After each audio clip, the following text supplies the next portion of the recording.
સામાન્ય રીતે રોજિંદા જીવનની બોલચાલની ભાષામાં આપણે જ્યારે પણ કોઈ મહિલા કે સ્ત્રી સાથે વાત કરીએ ત્યારે તેમને આદરપૂર્વક મેડમ કહીને સંબોધન કરીએ છીએ. પરંતુ શું તમને ખબર છે કે ખરેખર આ મેડમ શબ્દનો અર્થ શું છે અને એનો ઇતિહાસ શું છે?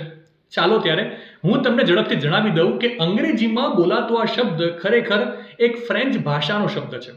આ શબ્દ બે શબ્દોને જોડીને બનેલો છે જેનું વાસ્તવિક ઉચ્ચારણ થાય છે માડેમ. ફ્રેન્ચ ભાષામાં માનો અર્થ થાય છે મારી અને ડેમનો અર્થ થાય છે સ્ત્રી કે પછી મહિલા. મતલબ કે માડેમનો અર્થ ફ્રેન્ચ ભાષા મુજબ થાય છે મારી સ્ત્રી.